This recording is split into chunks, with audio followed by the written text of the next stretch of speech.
काम करती हूँ झोपड़पट्टी में, मैं घर के हक के लिए लड़ती हूँ। आप अगर पात्र का कोई प्रॉब्लम है तो मुझे जरूर बताइए। 2011 का जीआर पास किया है सरकार ने, 2015 का भी जीआर। आप बोलेंगे ये जीआर क्या होता है, मैं आपको समझाती हूँ। सरकार ने कहा कि 2011 तक जिसका पेपर है उसके पहले का उसको सबको घर मिलेगा, ये लिखा है उस जीआर में। गवर्नमेंट रूल बोलते हैं इसको। उसके बाद में हमने पूछा सरकार से कि बाद वाले लोग कहाँ जाएंगे, तो फिर से 2015 का जीआर पास करवा लिया। फिर 2015 तक जिसका पेपर है उनको भी घर का हक दिया। देखो पेपर में दिया जाता है, लेकिन आप तक वो सुविधाएं आप तक नहीं पहुंचा है, क्योंकि आप इसी घर में रह रहे हैं। तो आप तक वो सुविधाएं पहुंचाने के लिए मैंने अपनी खिड़की सरकार से मांगी है।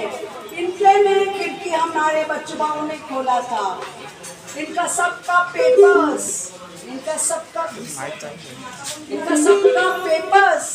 बच्चों ने सबमिट करवा दिया।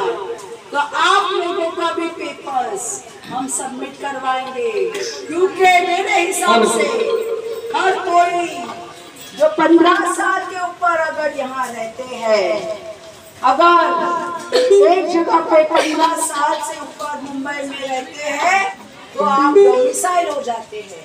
आप समझिए इस बात को। सरकार क्या कहती है, आप अपात्र नहीं है। पात्रता के लिए एक ही पेपर की जरूरत होती है।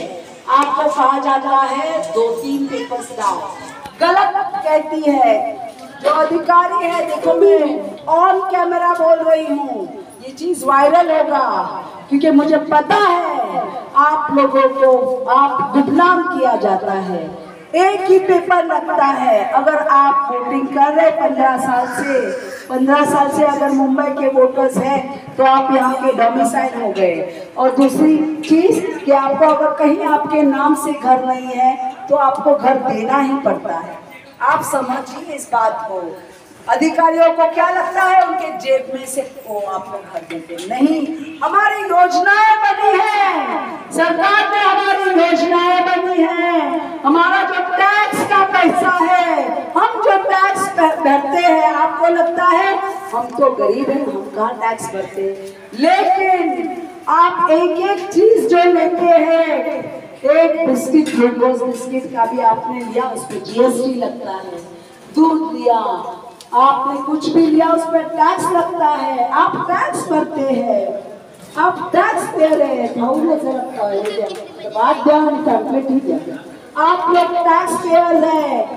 आपको लगता है बड़े बड़े लोग टैक्स पेयर है, ये गलत फहमी है। आप लोग पे टैक्स, दिल्ली पे टैक्स है, पता है आपको। सैनिटरी नैपकिन पे भी टैक्स है, बंगड़ी पे टैक्स है, स्वागन के बंगड़ी पे टैक्स लगाया है सरकार ने। और सरकार कहती है हम हिंदू धर्म वाले क्या देंगे। सरकार अभी इतना बड़ा हादसा हुआ घाटकोपर में, वहां पे रैली निकाल रहे, सच धज के रैली निकला जा रहा है। ये क्या कर रही है सरकार। सरकार से हम पूछना चाहते हैं कि हमारे लोगों को आप न्याय कर दोगे। इसके लिए जब भी आपको जरूरत पड़ेगी आप जरूर मुझे कांटेक्ट कीजिए। आपके घर के हक के लिए मैं लड़ रही हूँ। आपको एक एक कानून सिखाने आई हूँ मैं। लक्षात घ्या तुम्हाला मिळालाच पाहिजे। मी विद्या नाईक सरकार को अपनी बुलंद आवाज में पूछना चाहती हूँ कि सरकार आप जाग जाओ। हम अब सोए नहीं हैं, हम भी जाग गए हैं। हमने चुना है इस खिड़की को, हमने इस खिड़की पे अपना वोट दर्ज किया है। सरकार अब जाग जाओ, क्योंकि हमारी ताकत हमने विद्याताई को दे दिया है। विद्याताई मैं मुझे तुम सब की ताकत मिलने पे ही मैं यहाँ पे इलेक्शन में खड़ी हूँ। एक वोट मैं आपके घर के हक के लिए मांग रही हूँ। इस बार अपने लिए वोट कीजिए। आप धर्म के लिए वोट करेंगे, आपको मंदिर मिलेगा।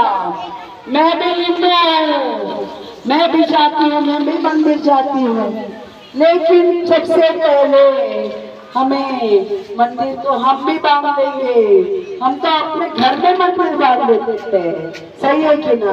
तो सरकार ने हमको हमारी सुविधाएं देनी चाहिए, सही है कि नहीं? अस्पताल देना चाहिए, स्कूल देना चाहिए।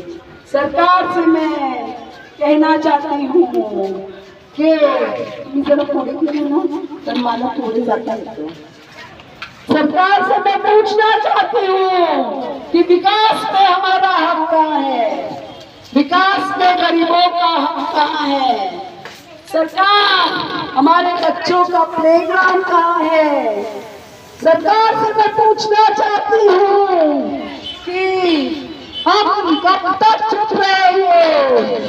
आपने कहा नोटबंदी है, लाइन में खड़े हो जाओ, हम खड़े हो गए। आपने कहा वन नेशन वन टैक्स का, हम चुपचाप अपना छोटे छोटे बिजनेस बंद हो गया।